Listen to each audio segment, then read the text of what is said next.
the next question then is why? Why do we have an increased rate of injuries, specifically the catastrophic season-ending surgery-inducing injuries on artificial turf as compared to natural grass?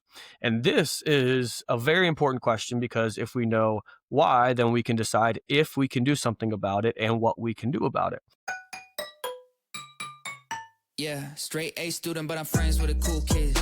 Following the rules and the rubric. Freestyle on the Feedback I get is that on the Instagram clips, it's just me nodding my head. That's So honestly the only feedback I've gotten. yeah, well, maybe I should do a better job of choosing clips that make you look a little better. I don't know. My answer is I'm not the one with the doctorate in physical therapy. So Yeah, so the ones that we clip up, like that's supposed to be like the most like useful information nugget, which is going to be like just me going on a spiel about the specific question, which is what it's going to be. Like I don't want to. I don't know. Maybe I should put the banter up. Maybe I should put you talking about how you love tea so much and all that if it's stuff what on the there. people like, I mean, I can't guess deny them. you do have a reputation now. You are known as a tea fellow in these I parts know, of the and world. I'm not a huge fan of this at all. This is not good for So, my overall brand, I don't think. it is what it is. It's just Yeah, you right. can't fight fate, Just gotta man. roll Can't with it. fight fate. Have you seen that Taylor Swift is coming out with a new docuseries? I haven't. Yeah, I'm unbelievably fired up about it, and not like for any reason that you might initially think, but like my wife likes Taylor Swift, and so that's cool and all. But like you know, I'm not like a Taylor Swift fan for her music or anything like that. But I am Mhm. so excited to get a look at like how Taylor Swift prepared for that Eras tour and what her daily life actually looked like, because that is one of the most impressive feats I have ever heard of from any human being ever doing anything. Like the how long those concert shows were, how many of them she did, how she missed zero time whatsoever. She never took a day off. Um, the physical condition she had to be in to do that, the mental condition she had to be in to be able to do that. And not only did she just do that tour, she also like wrote and released 2 albums while she was on that tour. Wrote, recorded, released, whatever. Like how does one be that productive and that this prolific? That's what I'm excited to see. I've never thought about it like that, but now like you bring that up, that is crazy to think about because she went back to back to back every night, didn't miss a show, brought her best. Because I feel like no one ever walked out of that concert either and was like, wow, like she didn't have it tonight. Yeah. That's really, I've never even thought to think about that. That's Yeah. neat.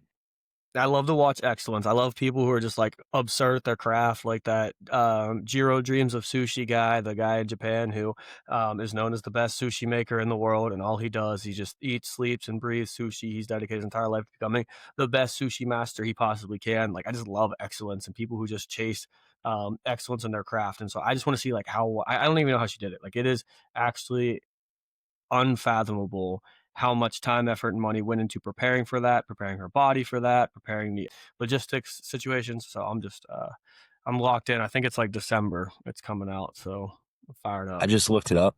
632 days was that tour. That's crazy. 149 shows, 21 countries. Do you know how long the shows were? What, they're like 3 hours every time? Three Yeah. hours and 15 minutes average runtime. And what is a normal concert time? Like where that I person's mean, actually performing. you're lucky if their set's like hour and a half. Isn't I'd that say that's probably crazy? average. It's absurd. It's actually, Yeah. that's nuts. So I'm excited to watch some excellence. We're Taylor Swift fans around here, I guess.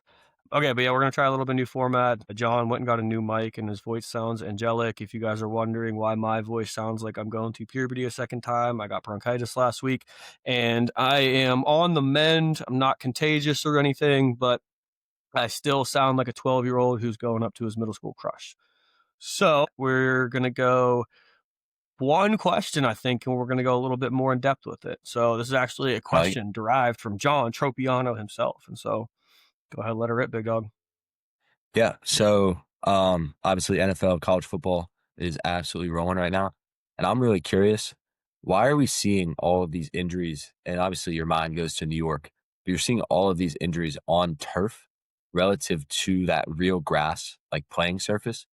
Is there a reason that we're seeing such a higher frequency of these knee ankle injuries on that synthetic turf versus that real grass that they play on? Cool. I think it's a really good question to roll off of, and that's why we went with this, because I think that's a question that's on a lot of people's mind. We talk about it all the time. And so I think we can really work through science here and actually take a true scientific process and understand the answer to this question, or at least come up with some possible answers if we're being a little bit more accurate.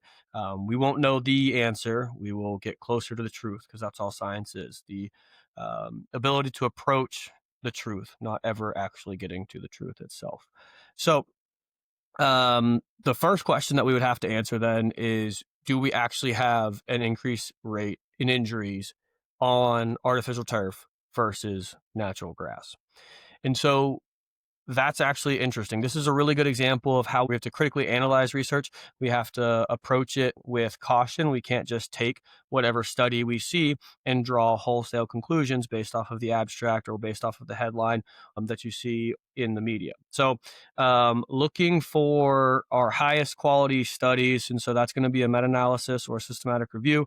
So a meta-analysis, so we'll start with a systematic review. A systematic review is essentially a study of studies, and so it's taking all of the available literature out there, and it's systematically looking for all of the studies that are on the topic of our question, and then seeing what all of those studies have found, and then merging all of their findings together while appraising whether or not each of those studies was high quality, low quality, and then coming up with conclusions at the end of that. A meta-analysis is essentially a systematic review, but where they just combine the data as well to come up with a meta perspective of all the data that was collected, or all the data they could combine in some sort of logical way. So when we look for meta-analyses or systematic review, we've got our first meta-analysis from 2013 in the Journal of Sports Medicine, actually found that, and I quote, the overall injury rate ratios suggest a lower injury risk on artificial turf than natural grass. And so this is actually the complete opposite of the question that we were asking. We were asking, why are the injuries higher on artificial turf than natural grass? But our first study, which is a meta-analysis, a high-quality study published in the Journal of Sports Medicine, a very high-quality publication, showed us that, hey, there's actually pretty strong evidence here that the injury risk is actually lower on artificial turf than natural grass. Okay. If we go to our next systematic review that we found, so in the American Journal of Sports Medicine from 2022, lower extremity injury rates on artificial turf versus natural grass playing surfaces, a systematic review, they found the opposite for the most case. With the 53 studies that they found pretty similar injury rates at the knee and the hip for most athletes. There were higher injury rates of knee injuries in football players playing on artificial turf. There was a higher rate of foot and ankle injuries on artificial turf. And only a few articles in the literature reported a higher overall injury rate on natural grass than artificial turf. And this is where it's important to kind of critically appraise that research, like we're going to go back to in the last study. All of the studies that did find natural grass had higher injury rates than artificial turf were actually funded by the artificial turf industry. So they receive financial support from artificial turf. So obviously that's going to impose some bias in there. Not saying we have to completely throw out that data, but we have to have some sort of asterisk next to that. So going back to the other study, the 2013 study that found that was a meta-analysis that found that artificial turf actually had lower injury rates than natural grass. That's probably true as a whole. But if we dive deep, actually, I shouldn't say it's probably true. It could possibly be true in the studies that this study looked at.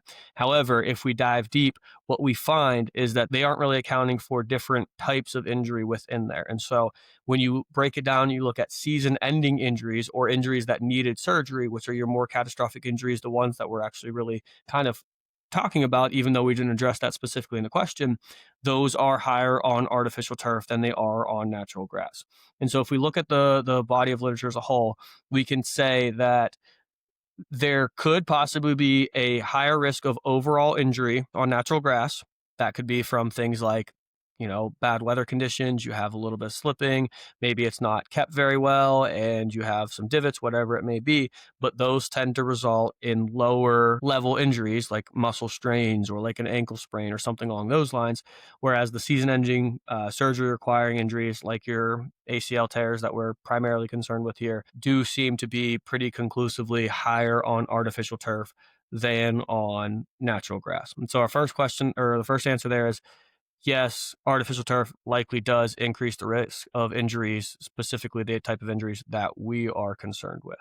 So I should probably pause there and see if you have any thoughts, questions, or comments, just based off of the first part of that question. Yeah, I think just hearing that, it's obviously a shock because I mean the injuries that make it obviously, I mean, people get hurt every week in the NFL, but you only hear of guys like Malik Neighbors who are tearing their ACL, guys like Odell Beckham who are tearing their ACL. And so you just kind of hear those stories where I feel like you tend to focus on the more catastrophic injuries, and that Mhm. can kind of make it seem like that these turf labeled injuries are feeling so much more dramatic and they're happening so much more often. But Yeah. I mean, I was the first question that popped into my mind was, oh, what type of injuries are those? Yeah, So you saying I answered that question already, or yeah, I think you hit it okay? on the head there. Okay. And so then I don't know the answer to this off the top of my head. I'm doing a quick little search here. Oh, I didn't know there actually is an even split. 15 stadiums have artificial turf and 15 have natural grass. So I thought maybe that there was some sort of bias just implicit where more teams had turf, but it's actually I guess I was like 15 does not equal 32, but a couple teams share a stadium. That's right. Okay. Looking in 2013 says at least 144 games were on turf and then 126 were on grass. Okay. Yeah. So it's a relatively even split, and so we can't really use that as a factor. Okay. So if we answer the question, so now we've answered the question, hey, are there more injuries or are we at a higher injury risk playing on our artificial turf than on natural grass? And we can say yes to that with a pretty strong degree of certainty. Okay. So the next question then is why? Why do we have an increased rate of injuries, specifically the catastrophic season ending surgery inducing injuries on artificial turf as compared to natural grass? And this is a very important question because if we know why, then we can decide if we can do something about it and what we can do about it. So the strongest theory that I found or that I would subscribe to is simply that you have an increased amount of traction, you have more friction on the artificial turf. That cleat is getting in there a little bit further. And so you're going to have more friction, more resistance whenever you are doing those pivoting type of movements. And so your foot's going to get a little stuck in the ground. And so you're going to have more stress and strain placed on those ligaments, specifically around your knee, are the ones we're talking about. And so the increased friction, the increased traction itself places you at a increased risk of injury. And so the higher quality grip that you get is actually the thing that results in more injuries happening. So that cleat kind of gets stuck. You have that pivoting, that rotation, that transmit that stress up to the whatever it is, the cruciate ligaments, collateral ligaments, whatever specifically we're talking about at that point in time if we're focused on the knee. And then they are more likely to get to that rupture point. And so that itself begs a question. Why do we have turf in the first place? Why do we like turf in the first place? Because you get better grip, you get better traction, you get better friction. And so why do we like better traction, better friction? Because you can then change direction a lot quicker. You can perform better. You're going to get better change direction times. You're going to change direction more fluidly, more quickly on the artificial turf than you are on the natural grass because you get that more friction. That friction is a double-edged sword, though, because that's also what results in those injuries happening. So the question becomes, what do we do about it? You have a decision to make. We could, in theory, reduce the amount of traction that your foot has in the ground by wearing a less grabbing cleat, something that is more turf designed in nature. It doesn't change it to the degree of actually changing the surface playing tight from what my understanding is, but you can reduce the amount of traction, which is going to reduce your injury risk, but then it's also going to reduce your playing performance. And so you then have a clear trade-off where you're trading performance ability for reduced health risk. And if you're just interested in purely a trade-off between performance and health, then you should probably just not be playing the sport of football in general, because that's a pretty poor trade-off if you're only interested in health. Like, playing football is not a good way to increase your long-term health. It's a great thing to do if you love playing football and you want to chase performance at its highest level.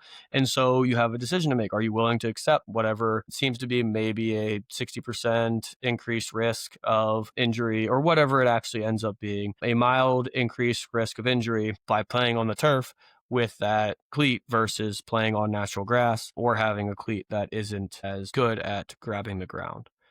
Does that make any sense?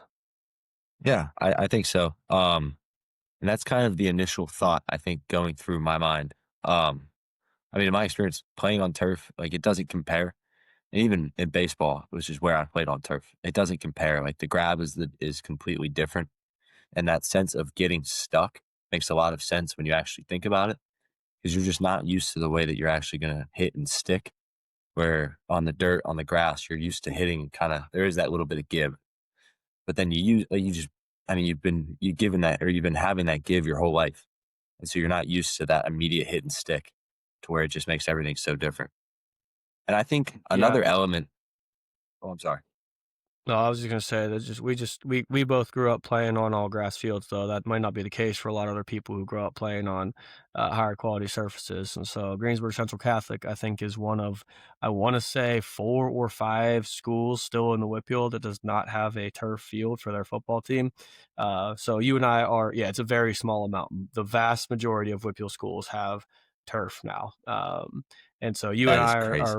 are playing by different rules. And so a lot of people might be used to that grab. They might be used to that more so than the natural grass itself. Wow. Makes me feel old.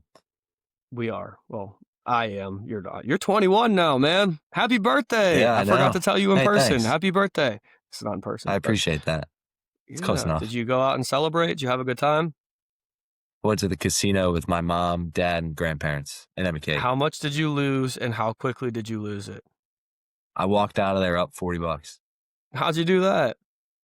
What you Played winning on? 3 hands of blackjack, and I'm never going back. There you go. The lady told me I have more self-control than she's ever seen, so I'm ending on my high, There you go. Congratulations. right? Hey, thanks. Going back to So, money, actually, that's a good segue. I think another good point and another reason as to why, because you asked, like, why do we have these surfaces? Obviously, on paper, it is better. You're going to be able to change direction faster. You're going to be able to run faster. You're going to be able to hit people harder, which is what we as fans and old people now want to see. But if you're an owner of an NFL team, it is so much cheaper to have turf. That's what sparked this question in my mind. Was I saw some Instagram video talking about the cost benefit of having turf, and how for the World Cup that's coming into the US next year, they're going to okay. swap the NFL stadiums to real grass for these soccer players, and then swap back to turf for the NFL season. And they were talking about the cost of that, and the idea that some organizations are willing to spend that money, like FIFA, on this real grass, this like natural playing surface, whereas the NFL, trying to save a little bit of money here and there, really, really does go with this turf that I forget the exact numbers, but the cost save is there, and it's a legitimate factor as to why I think that this is implemented in so many stadiums. All right. So I just ran this through Gemini real quick. And so um, these are all obviously rough estimates. Artificial turf, initial construction, we're looking at 530,000 to 1.5 million, 1.6 million for the field, and you're looking at 400 to 820,000 for natural grass. And so the upfront cost is going to be higher with artificial turf, but the annual maintenance cost, you're looking at 6 to 10,000, or it says or higher for intensive care. I would imagine the annual maintenance cost for an NFL artificial turf is much higher than $10,000 per year. And then it says for natural grass, $250,000 of maintenance for NFL fields. Artificial turf is obviously going to be higher because the same initial installation cost was higher. But yeah, so it does look like there is a significant long-term benefit to the artificial turf installation, because you're going to have much lower maintenance costs. The other caveat here that is interesting, though, is that we're not just concerned about knee injuries. So we talked about how it might not actually make a significant difference in things a little bit higher up. So other sports outside of football did not have a change in injury risk in the hip and the knee, but it did have in the foot and the ankle. So we have other body parts, but the big one that comes to mind from a football perspective is concussion risk is actually generally lower on artificial turf compared to natural grass surfaces. And so it just has the ability to attenuate some of those forces whenever somebody's head hits the ground better than natural grass does. So the biggest boogie monster for the NFL isn't ACL injuries, it is concussion risk. If they could find a way to mitigate concussion risk to the highest possible degree, that would be worth more to them as a brand and more to their athletes as a whole than knee injury risk reduction. And so I don't think you would see them push relatively hard to get to natural grass if that's going to increase the rate of concussions that they have develops. So obviously, this is a hard question to answer. But in your opinion, do you think that has more to do with that turf being able to absorb a little bit more of that impact as to when your head's going to hit the ground versus having that extra stick, that extra friction in your step to be able to get yourself in a better position to get hit?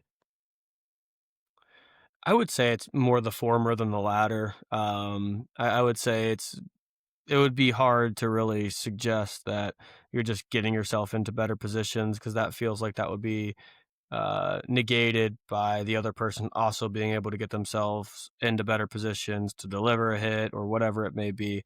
And I could be wrong, but that's a good thought process. But I would say it seems to be more likely that you just have a greater cushion from the artificial turf and it has a little bit more give to it than the traction and being able to get in a better position. I don't know, though. It's a good thought. Yeah. Could definitely be wrong on that. Okay. So, any other questions before I kind of give a summary there? No, I mean, I think we covered it all. Okay. So, if we wrap that up, question one, does artificial turf increase the rate of significant injuries? And so we'll call that season ending or surgery requiring injuries.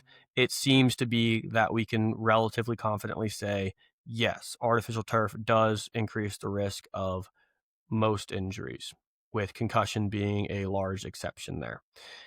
Number two, why does that happen? The increased traction results in more rotational forces being placed higher up the stream, which puts more stress and more strain on those ligaments, which leads to them rupturing or getting injured more often than they would on natural grass. Which leads to our next question. What do we do about it? I don't think we do anything, to be honest. We do our best to make sure that we can maintain high quality fields, but you are going to have a clear performance versus health trade-off. You are going to decrease performance relatively significantly by changing all of those surfaces.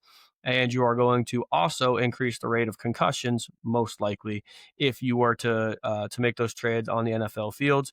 It's just something that's going to continue to exist. You mentioned the financial side of things, where it is much cheaper to maintain a artificial turf field than a natural grass field. So that's another confounding factor that plays into this. I don't think we'll see any changes. Someone individually could choose a cleat that is designed for turf, meaning that it has less grab, it has less traction on it. Most people aren't going to intentionally choose to change direction slower and not be as efficient with their change of direction when they're chasing performance at a high level. So I think this is just one of those things that's a cost of doing business. You're going to have a higher rate of musculoskeletal injuries, catastrophic musculoskeletal injuries, or season-ending musculoskeletal injuries, but that is part of the trade-off that you are making by playing that sport specifically. Yeah. Makes a lot of sense to me. Yeah. Cool. All right, so we're gonna wrap it up there. I do like this format. I think that we have some work, me specifically, have some work to do on delivering this much more fluidly and being a little bit more holistic with it. But I like the hey, let's come up with a good question. Let's break it down from A to Z perspective. Let's look at it from a first principles perspective.